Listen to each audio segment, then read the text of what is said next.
अवधूत चिंतन श्री गुरुदेव दत्त श्री स्वामी समर्थ. भिवू नकोस, मी तुझ्या पाठीशी आहे.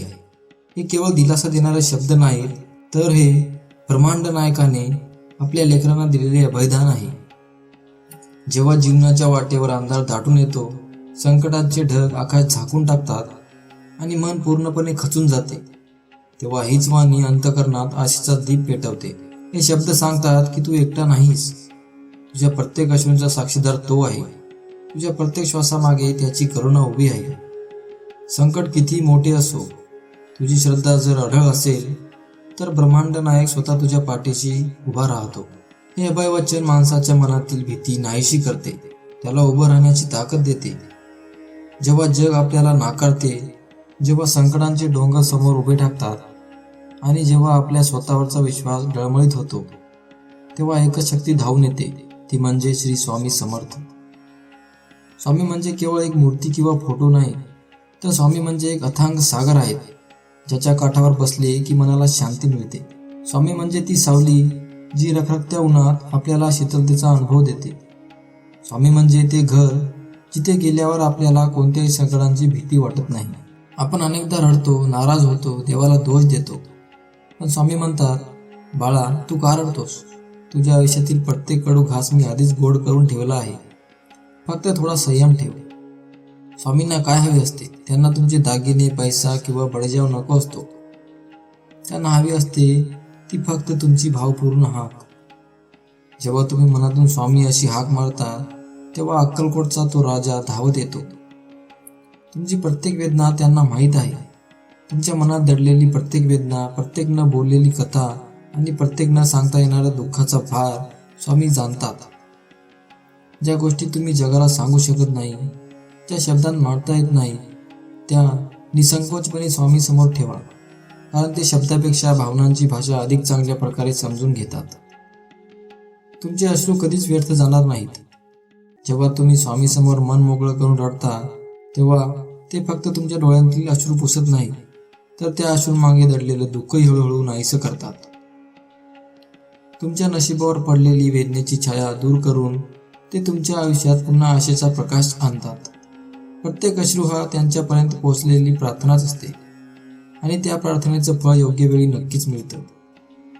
स्वामी कुठेही दूर नाहीत, ते तुमच्या श्रद्धेत आहेत, तुमच्या श्वासात आहेत आणि तुमच्या प्रत्येक विश्वासाच्या ठोक्यात वास करत आहेत. जिथे निस्वार्थ श्रद्धा आहे, तिथे स्वामी स्वतः उपस्थित राहतात.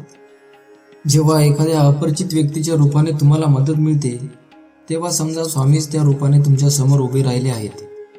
तुमच्या गरजेच्या क्षणी आलेली ती मदत ही योगायोग नसून स्वामींची कृपाच असते. जेव्हा एखाद्या अपघातातून तुम्ही थोडक्यात वाचता, तेव्हा समजा की स्वामींनी अदृश्य हाताने तुमचा हात धरला होता. मृत्यूच्या सावलीतून सुरक्षित बाहेर काढणारी ती शक्ती म्हणजे त्यांची करुणा. जेव्हा तुम्हाला वाटतं की आता सगळं संपलंय आणि अचानक एक मार्ग दिसतो, तेव्हा समजा तो मार्ग स्वामींनी तुमच्या समोर उघडला आहे.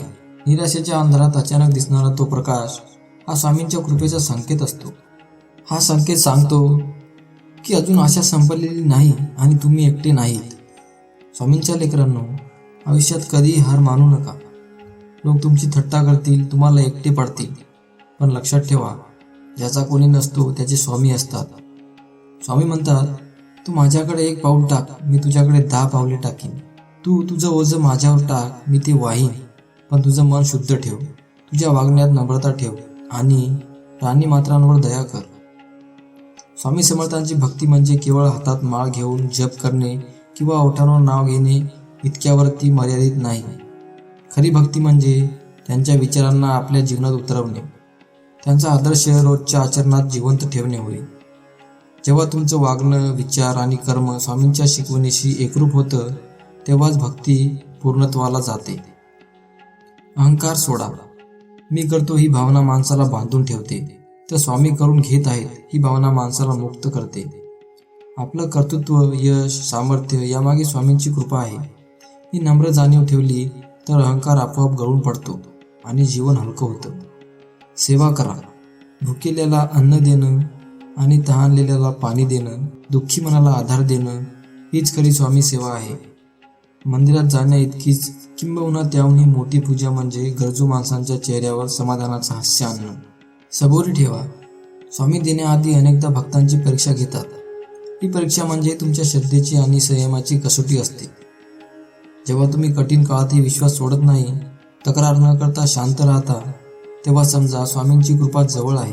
कारण सबुरी ठेवणाऱ्यांच्या आयुष्यात स्वामी कधीही रिकाम्या हाताने येत नाहीत. भक्तांनो, आपण सर्व मिळून स्वामींना प्रार्थना करूत की, हे स्वामी राया, आम्हा लेकरांचा हात कधी सोडू नकोस. संसाराच्या या प्रवासात अनेक वादळ येतील, पण त्या वादळांमध्ये आमची नौका पार लावणारे तुम्हीच आहात. आम्हाला वैभव नको, आम्हाला संपत्ती नको, फक्त तुमच्या चरणांची सेवा आणि भिवू नकोस हा आश्वासक शब्द आमच्या कानी सतत पडू द्या. अनंत कोटी ब्रह्मांड नायक राजाधिराज योगीराज परब्रह्म श्री सच्चिदानंद सद्गुरू श्री स्वामी समर्थ महाराज की जय. भक्तांनो, हा व्हिडिओ जर तुम्हाला आवडला असेल तर व्हिडिओला लाईक करा आणि अशाच व्हिडिओसाठी आपल्या चॅनलला सबस्क्राईब करा आणि कमेंटमध्ये श्री स्वामी समर्थ नक्की लिहा.